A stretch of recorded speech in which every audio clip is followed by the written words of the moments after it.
Here's Elizabeth Ricks, the legal director for the Trans Life Care Program at Chicago House.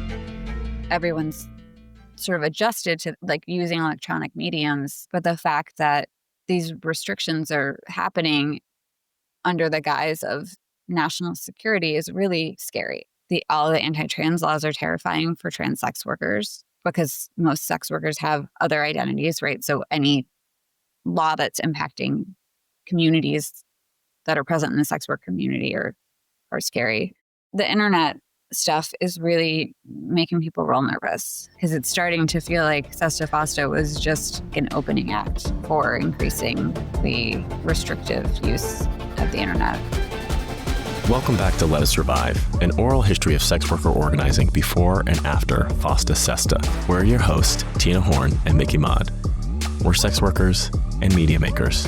In collaboration with Hacking Hustling Collective, Tina and I are covering the 10-year period leading up to the introduction of FOSTA-SESTA, the passing of that bill into American federal law, and the aftermath of that passing. Here's Jared Trujillo, an associate professor of law at CUNY Law School, on what he wishes Congress had learned from FOSTA-SESTA. Right. So I think the biggest lesson that I wish they had learned that they don't seem to be learning, or at least most of them just seem pretty blind to, is, well, one, just listen to sex workers and to recognize that, again, just because something says that it's anti-trafficking, that doesn't necessarily mean that that's all the law does or that's what the law does. I mean, frankly, especially for the first 2 years after SESTA-FOSTA was passed, it wasn't even really used by any state attorney general to go after the things that the law was intended, allegedly, to go after. So it wasn't even really used to bring criminal penalties against anyone who was suspected of online sex trafficking. So it just, even the purpose of the law, even if you have the most rosy view of the law, it didn't even do what the law was passed to do. And so the lesson that I really wish people would learn is to just be a bit more inquisitive. I mean, it's literally your job to pass legislation. You should know what it does. But just for people to be more inquisitive, to think about what are some of the negative consequences of this, to think about who are the populations that are actually going to be served or harmed by this piece of legislation. Jared's right. In June 2023, the U.S. Government Accountability Office released a mandated report on the efficacy of FOSTA-SESTA. Its findings? The new law was used in just one Department of Justice case, brought against City X Guide in 2020. It was also used in just one civil suit, which had already been dismissed. In summation, FOSTA-SESTA has barely been used for its stated purpose. But it has done exactly the kind of collateral damage that sex worker advocates predicted it would. Here's Danielle Blunt of Hacking Hustling on what sex workers and their allies do need most moving forward. Yeah, I mean, I think whenever you see an increase in fascism historically, you also see increased policing around sexuality and gender. They go hand in hand. And I think we exist under constant criminalization and surveillance, and we adapt, and then criminalization catches up to the way that we've adapted, whether it be criminalization from the state or platform policing from the platforms that we use to advertise on.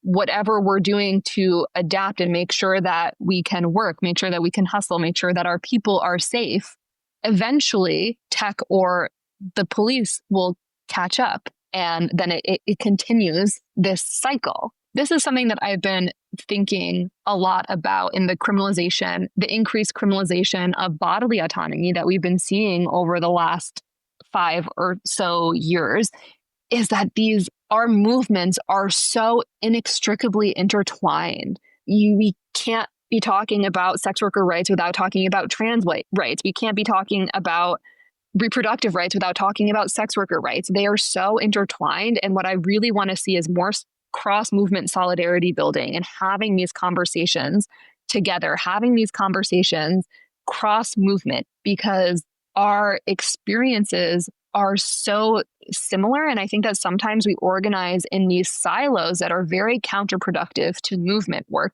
And I think that we cannot see our liberation and freedom as separate from those around us and those that we're in movement spaces with.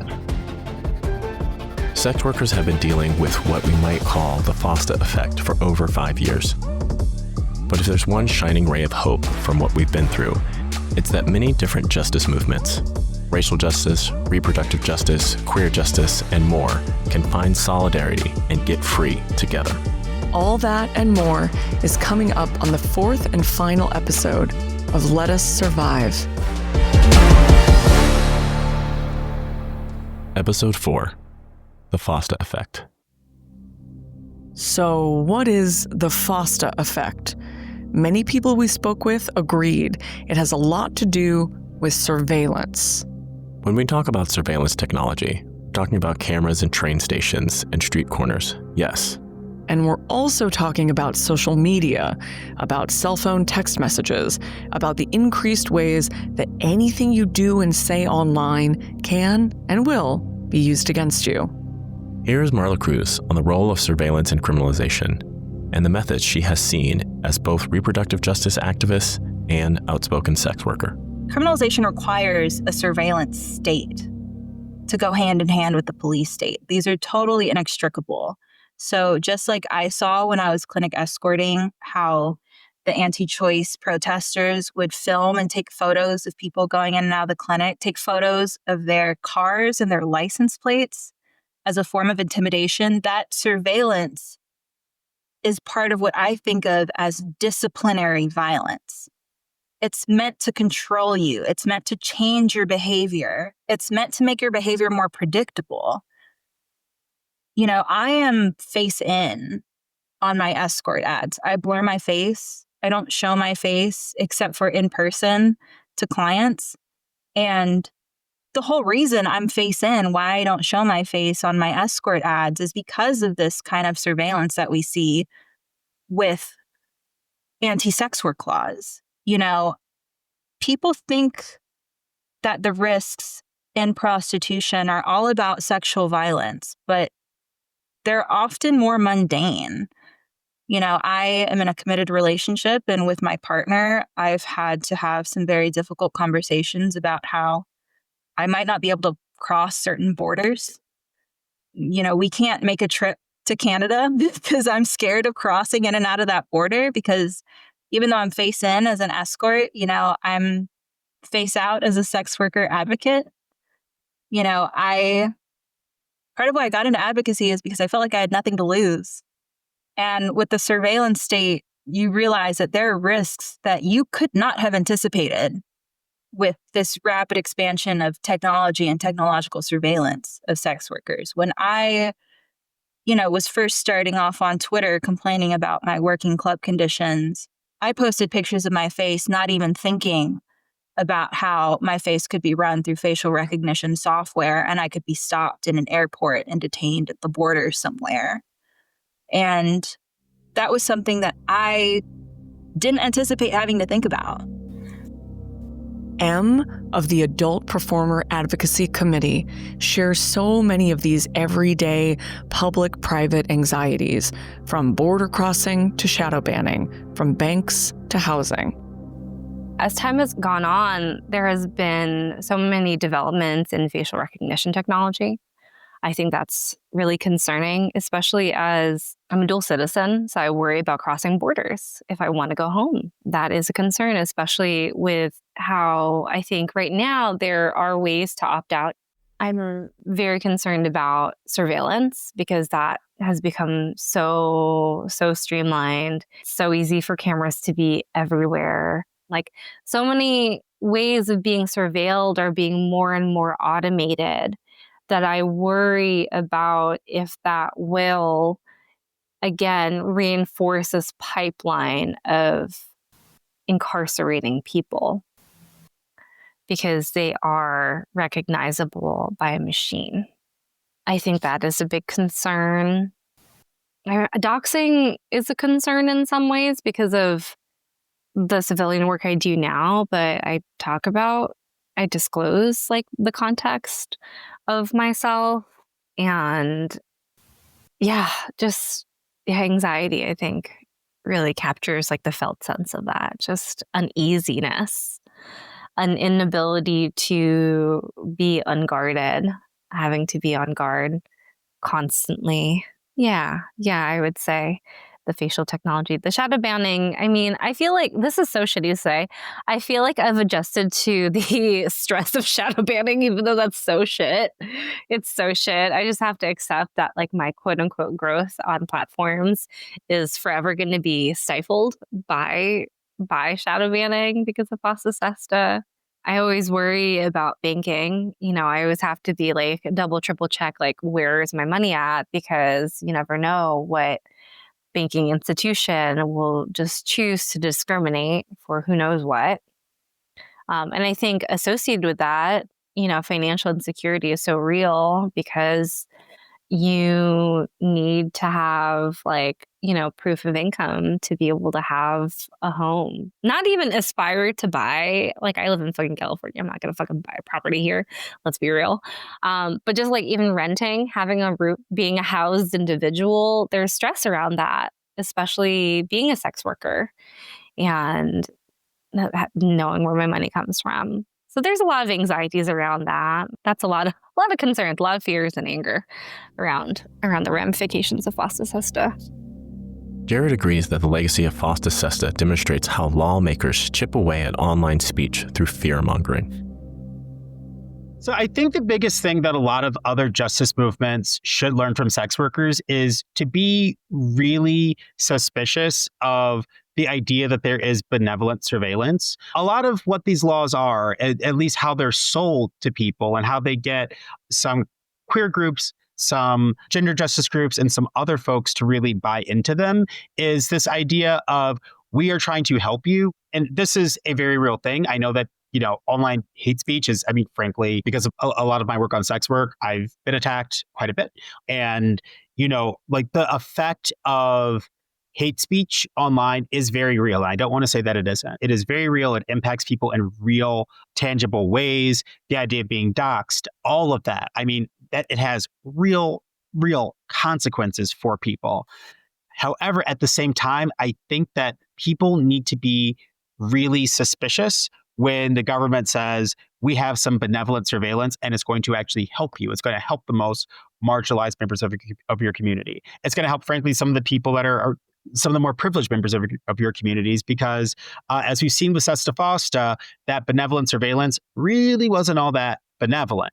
And I think that if people really thought, they just really thought about, what does this actually mean for my community? What does opening the door to this benevolent surveillance with bills like FOSTA, how is that going to impact me next? I think if people thought really critically about it and actually invested resources in fighting back on that, I do think that we would see a lot more muscle from a lot of these groups going into fighting back things like, FOSTA and the Kids Online Safety Act and the Earn It Act. Even these organizations that have started to care a little bit more, it's a little bit more. I don't really see them putting the muscle behind this that they ought to. These fights are something that everyone should care about.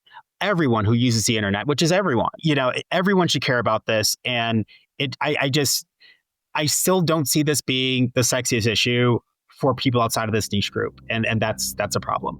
Jared gave us an explanation of the Earn It Act and its potential consequences on chilling freedom of speech online, especially for use by state attorney generals.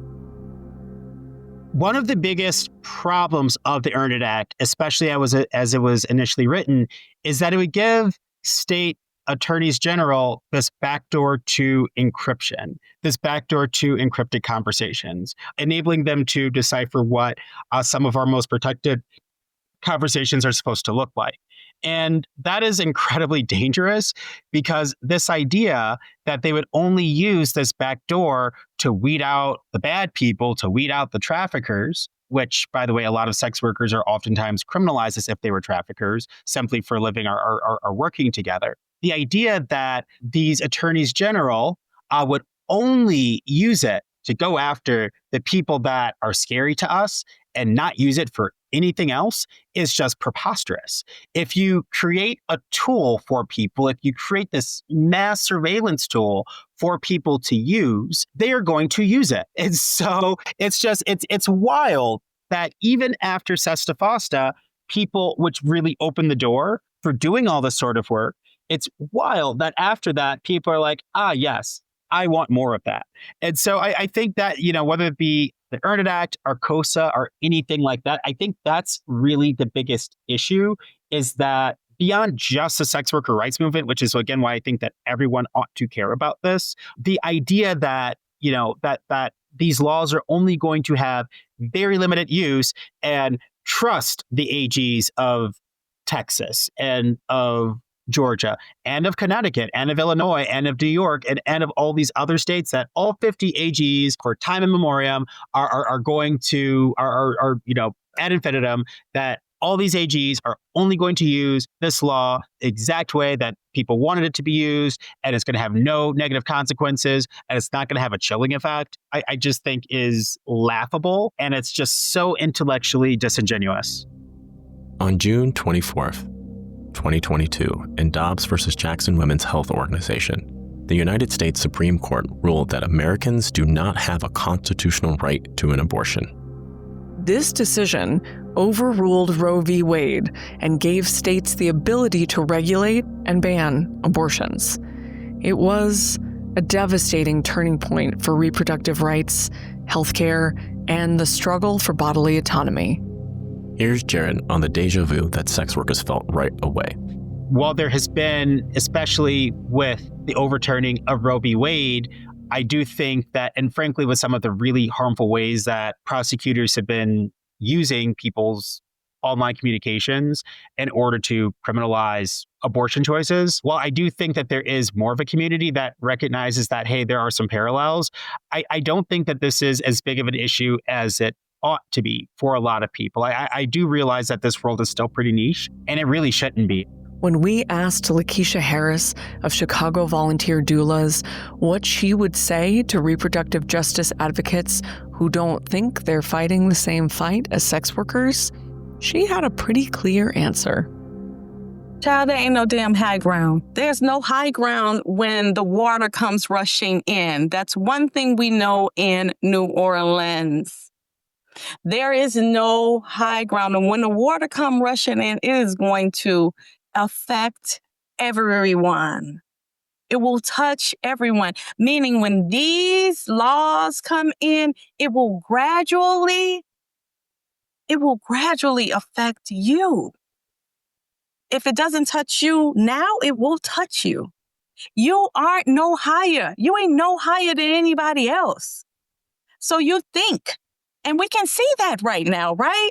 Y'all did not never fight for sex worker rights. And here we are. Sex workers have been trying to tell you that to fight with us, right? We have been saying it over and over and over again, that if you don't fight with us, if you don't stand with us, they're going to come for these abortions.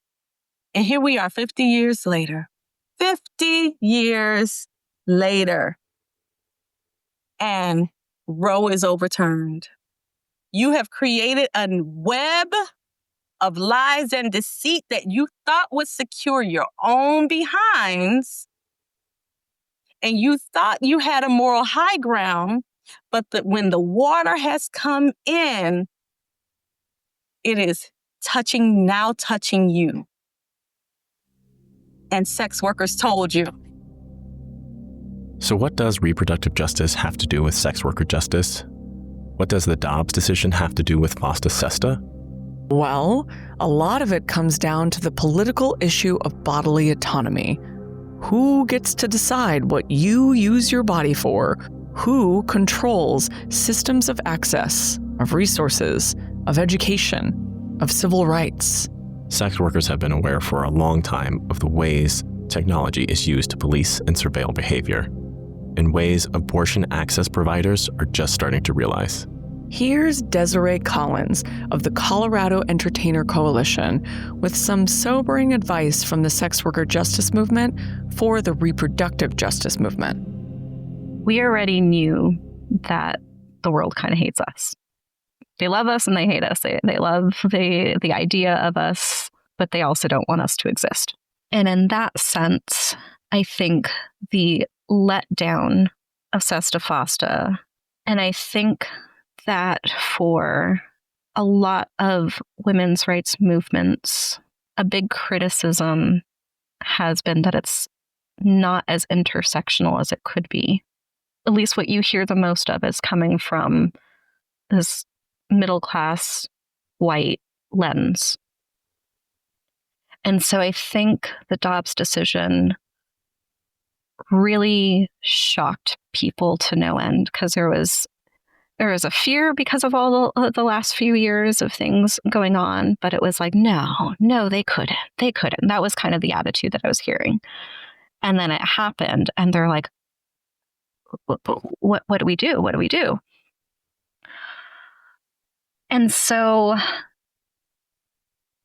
if they were to learn anything from sex worker movement making, always be prepared for the worst. Hope for the best, but have your plan for the worst.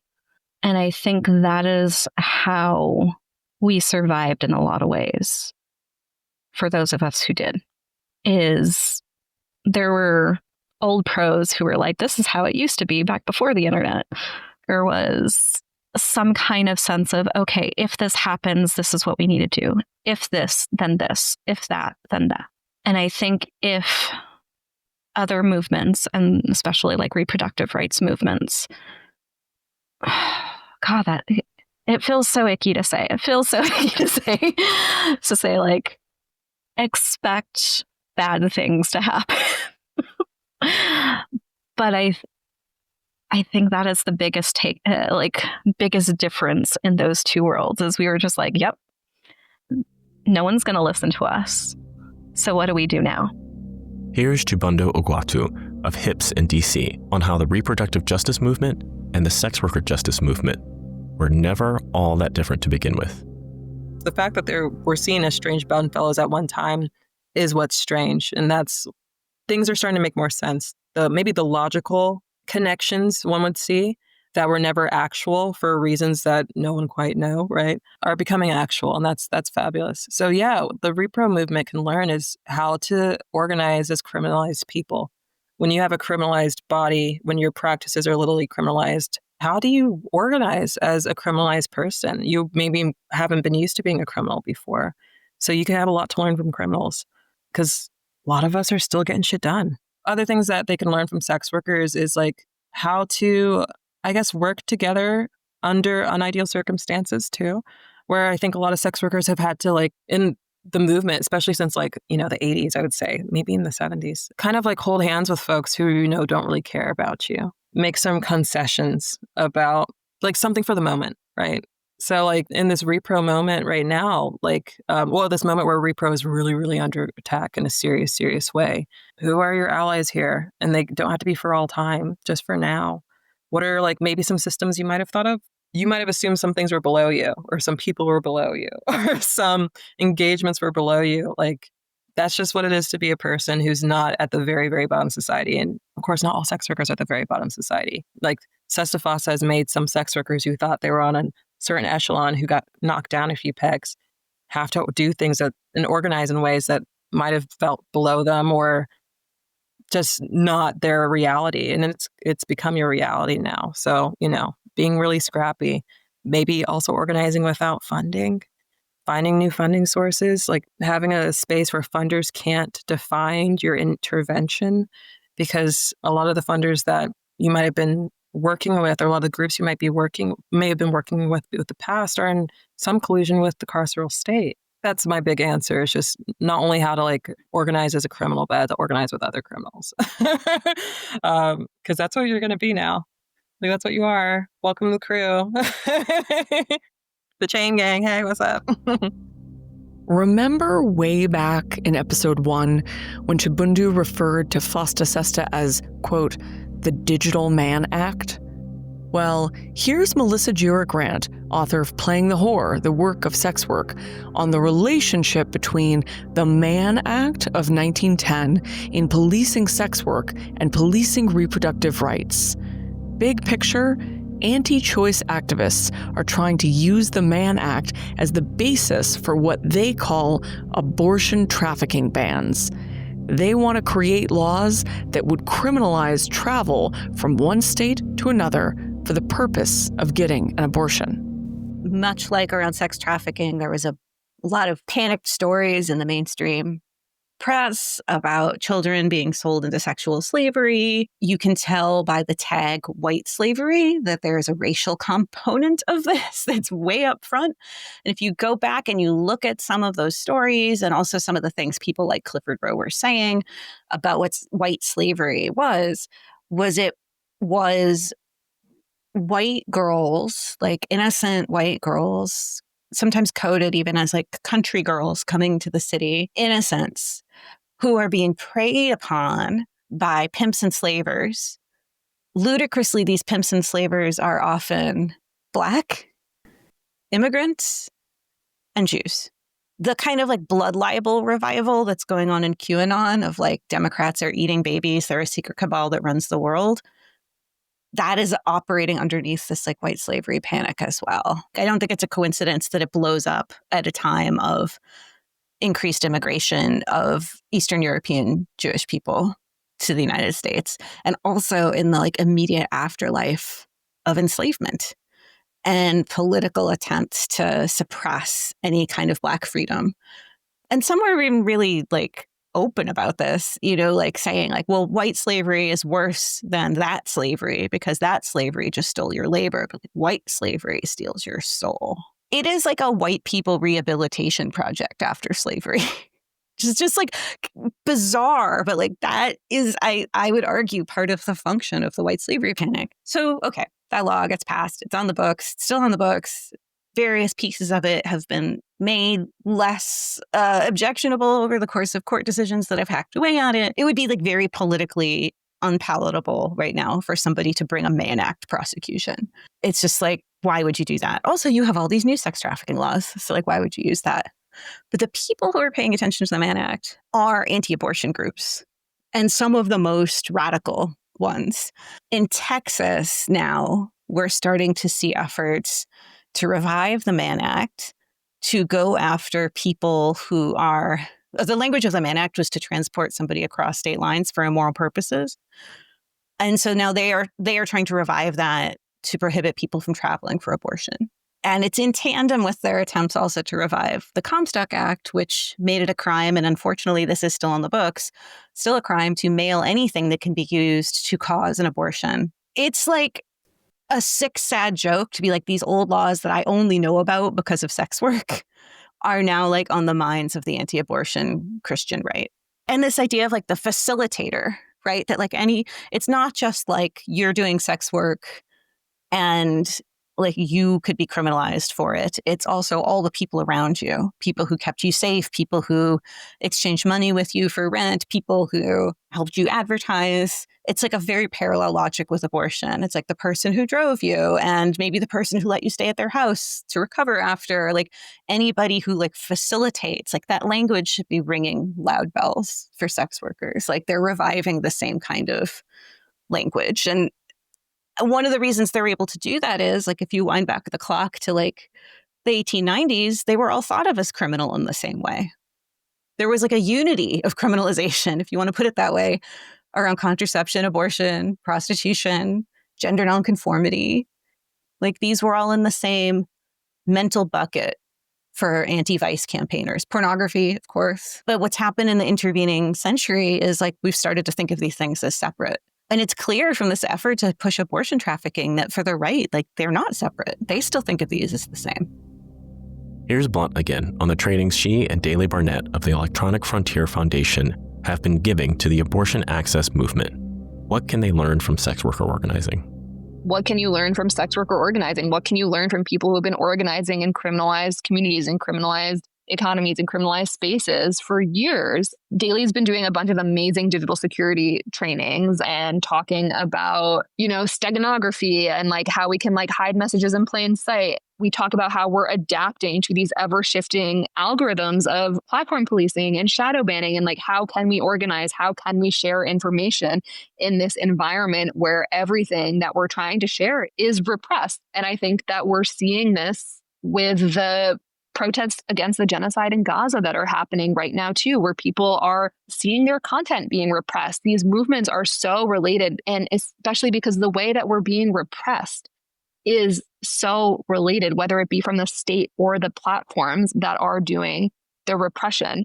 And I think like some of the trainings that we've been doing with the abortion access movement, I gave a training on using a pseudonym and how to decide if using a pseudonym makes sense for you, how to decide if using your government name is too risky, if you need to develop multiple personas to do the work that you're doing. I think when you're organizing in a criminalized space, you have to ask yourself different questions. And I think people in the reproductive justice movement have been for a while, and more people are now after Dobbs. And I think that there's so much information that we can share with each other, as well as just the fact that people's identities are not so siloed that they only exist in one movement. Kate Diadamo, a partner at Reframe Health and Justice, has a very pragmatic approach to thinking about criminal law. Criminalization turns acts into crimes and makes some actions state-sanctioned and others not.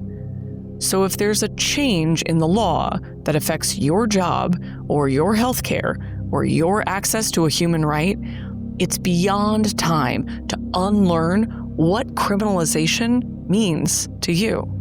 We have to recognize the oppression and the web of the carceral system. Like, if nothing else, like if it can be used to criminalize an assault survivor who needs an abortion, then maybe it's not the tool that we think it is.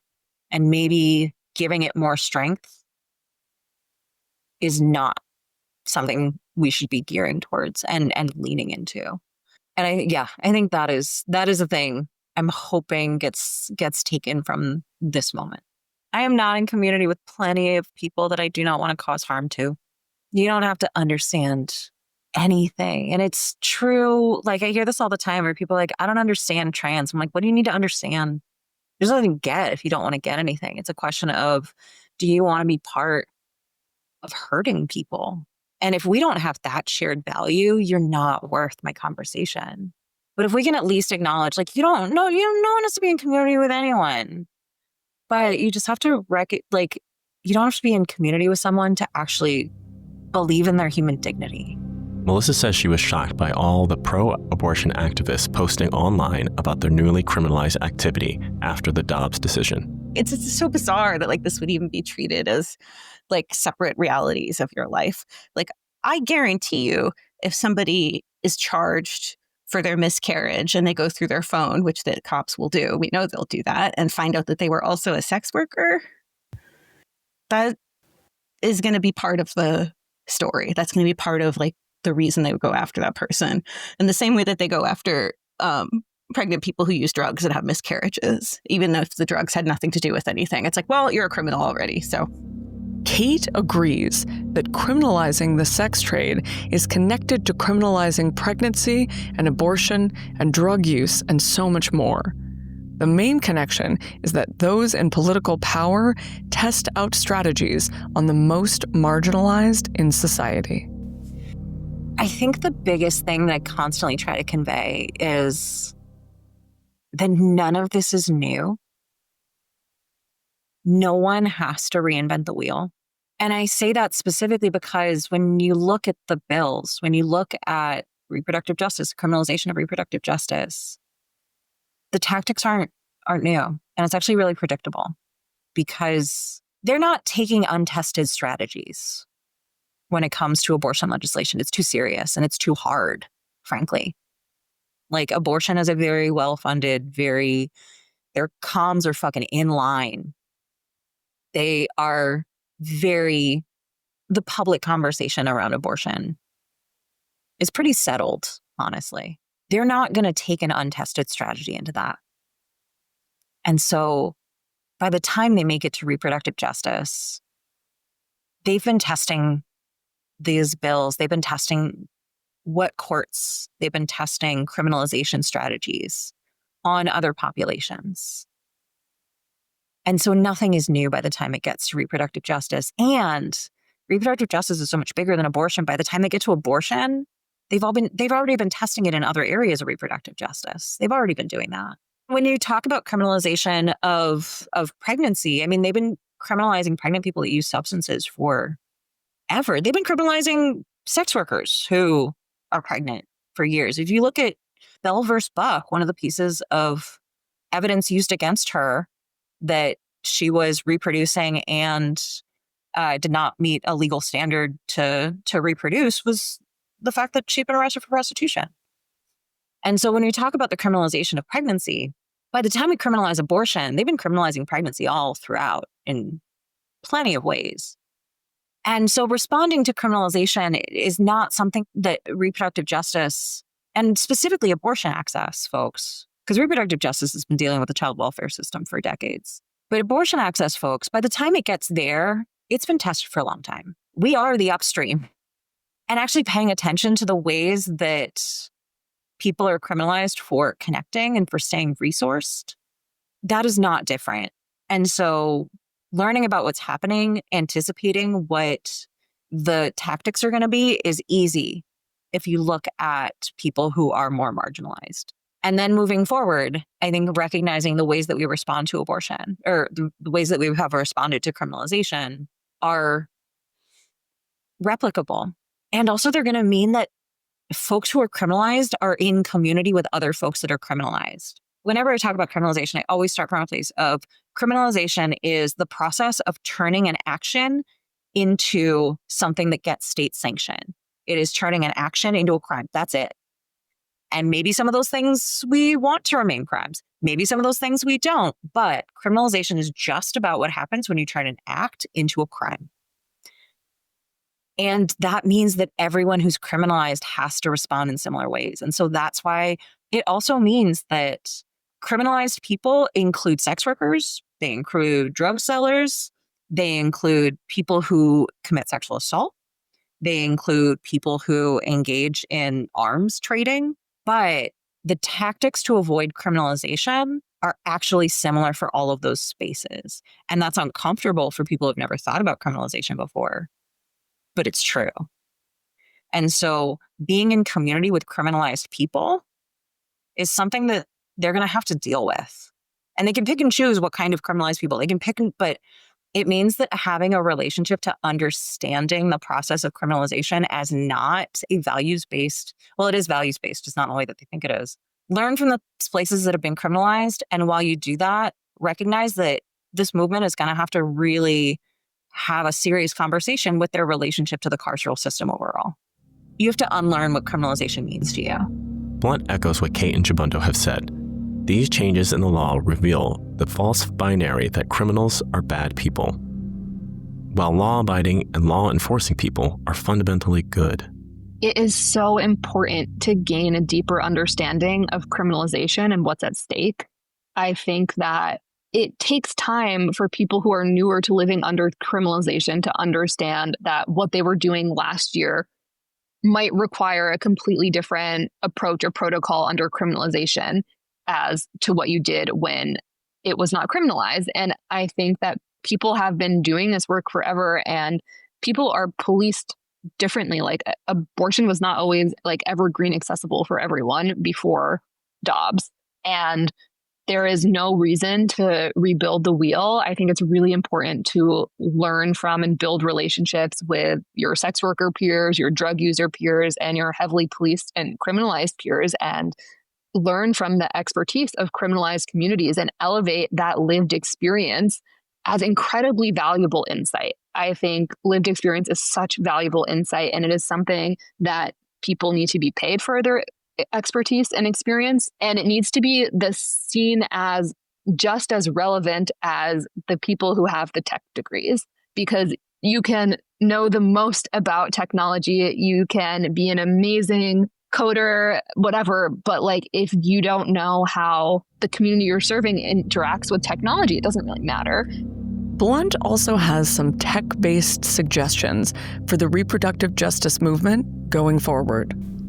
I think it's really important that you learn from criminalized communities, as well as threat modeling with your community and the people that you organize with, figuring out what threats you're most concerned about and what you can do to address them. It's a really helpful practice so that it doesn't feel so overwhelming. So you can figure out what your biggest threats are and figure out how to target them and make actionable steps to making yourself and your community more secure. I have like a list of things that I suggest to people, but it can be so different for everyone. But I think these apply to most people in general. Would be figuring out multiple ways of staying in touch with the people that you organize with the people who give you money, with the people who share resources with you. Post FOSTA-SESTA, we saw just how fast you can lose access to these platforms. I pull my biggest tippers off of every platform I can. I get multiple forms of communication and contact with them. I want their phone numbers. I want their emails. I want an email list. I want to know that if one of my platforms that I use to make money goes down, that I will be able to shift a significant percentage of my income to a different platform. I think that's where newsletters come super handy. I think backing up everything, backing up your social media, backing up your files, backing up your documents, backing up your emails, putting them on an encrypted disk is incredibly important. When you can't rely on these platforms, when you can't rely on cloud-based storage, you need to make sure that you have the information that you need at your hands in a secure space so that you can use it in case a platform goes down. Taking security really seriously, using strong passwords, getting a password manager, developing community standards for communication is really, really important. Sticking to them, deciding how you will talk about the activities that you're doing. And if people won't stick to them, consider if they're a safe person for you to continue organizing with. I think this is something that I saw come up a lot after the Dobbs decision, is that, you have to decide what you're comfortable with and how you're comfortable sharing information and making sure that you're keeping the people that you're working with and organizing with, or, that are helping you access care, safe. Here's Marla again on how decriminalization is actually the key to keeping everyone safe. I think the issue of criminalization is a huge fulcrum point between the abortion rights and the reproductive justice movement and the sex workers' rights movement and our advocacy for decriminalization. When we abstract these issues so much, it becomes meaningless to me. A lot of the debates and a lot of the rhetoric around prostitution, it means nothing to me because it doesn't have anything to do with the policies that are going to make us safer. I'm not just pro decriminalization. I'm not just anti-police. I'm pro welfare. I'm pro social services. I believe that, the circumstances under which I have been in sex work, which is everything from not being able to pay for college textbooks to, being a survivor of violence and having post-traumatic stress disorder and not being able to work, your typical vanilla job. I know it's going to make me safe. I mean, I had a lot of hope and in some ways I still do about how many people were radicalized in 2020 during the George Floyd riots, about the kind of power that the police have over our lives and how in many cases we don't have any recourse when we're violated by the police state. And I have a lot of hope that people can take a moment like the George Floyd riots and kind of hone in on the issues that sex workers have been talking about for a very long time, about how a lot of people who are pro-criminalization, who think of prostitution as, even if they don't want to criminalize the prostitute, they want to criminalize the clients. They want to criminalize the clients who are paying for our services.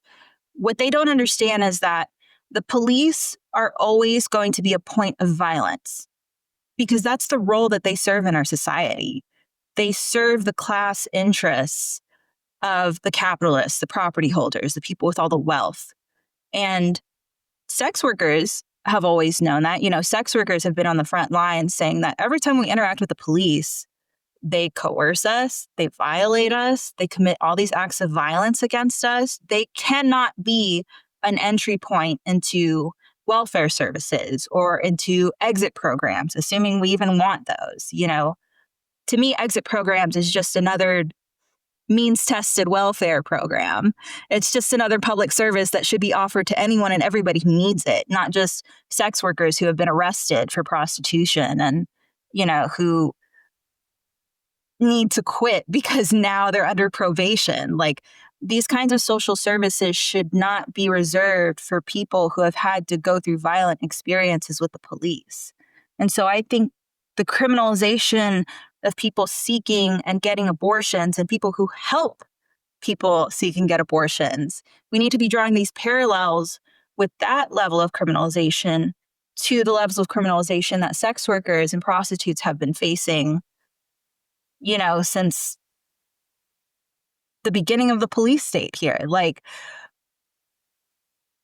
whenever I was in college and, abortion clinics were closing, Planned Parenthood had already been defunded in the years prior, we would have these anti-choice organizations come to our campus and proselytize about their anti-choice, anti-abortion views.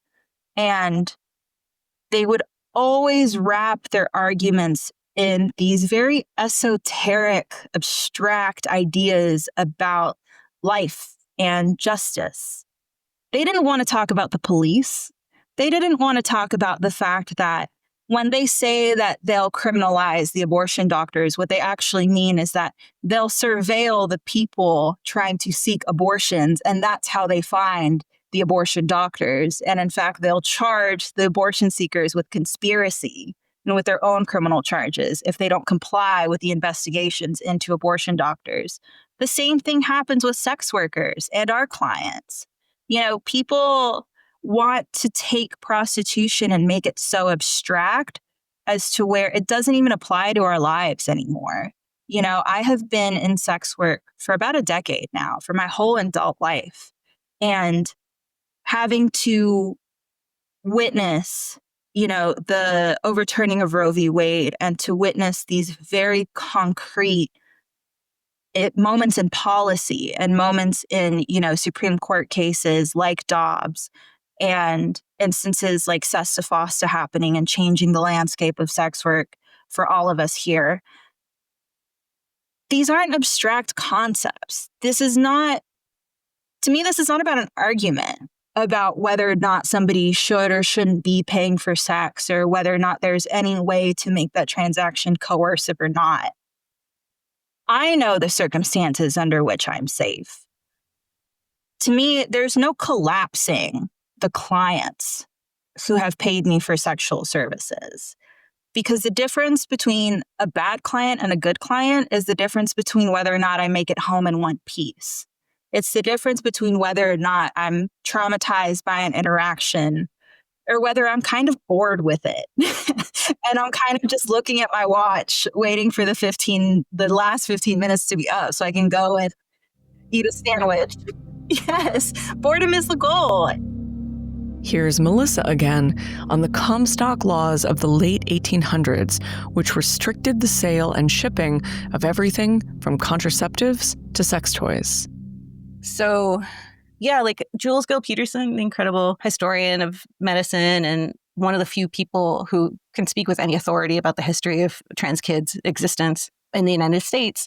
She said something when we were having a conversation about the Comstock Act that was like, we need to imagine a constituency as broad as Comstock imagined his enemies list. And that's sort of how we're operating. It's like, so his enemies list is pornographers, abortionists, prostitutes, Margaret Sanger. So anybody who talks about birth control, it reminds me of sort of how the Christian right thinks of, the abortionists and the gays all in the same bucket as baddies. They got that from somewhere. And the irony is we aren't often working together. So we're going to try. I think the threat is so real that, there are people who are looking to sex workers in a different way for some advice on how to not get arrested or how to live under criminalization, which is a different set of strategies. I think that's the thing that people are having a mind fuck about right now. It's you don't know if the text message you're sending today is going to come back to bite you.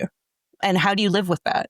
How do you live your life without, just crumbling under that? Like, let's embrace the alleged conspiracy that we're in and actually benefit from it. Like, I get it. Like, I'm sure there are people in their desire to destigmatize abortion to try to make it seem exceptional, right? Like, this is like why we get like really bad framings like safe, legal, and rare. And I kind of think of safe, legal, and rare as the like empowerment narrative, how that functions in sex work, right? No. Like, I'm having a great time. And like, but with abortion, you'd be like, no. Like, it's really terrible. And I'd never want that to happen. The abortion narrative of like choices that you make with your doctor rather than your own autonomy being valued. We got to drop all that. We know that, that kind of politics of respectability does not save you. And I think actually the sex worker rights movement has like reckoned with this a little more publicly. The abortion rights movement is certainly reckoning with it publicly now. We asked Lakeisha Harris what a coalition between reproductive justice and sex worker justice would look like to her. Oh, so what do I imagine it feeling like? Like a breath, like finally a deep breath, right? Like finally we can begin the work of organizing for real around reproductive justice and birth justice. Like finally we are here. It's going to look like liberation. It's going to feel like liberation. Finally. And I think that it's going to look and feel imperfect. It's going to feel like new babies standing on their legs, a little wobbly at first. We going to have a little bit of conflict, right? Because what's a movement without conflict? What is it? We're going to have a little, don't be afraid of it. Go into the conflict. Lean into the conflict. It's okay, y'all. Don't be triggered by it. And it's gonna, after all the conflict and the fighting, it's gonna look so good. It's gonna be so powerful. It's gonna be so juicy. And you know who's gonna be afraid? It's not gonna be us. It's gonna be them people that has been in power for all this time, that tried to divide us all this time, because now we will actually have the movement that they were fearing, right? The movement that they had defragmented so very long ago.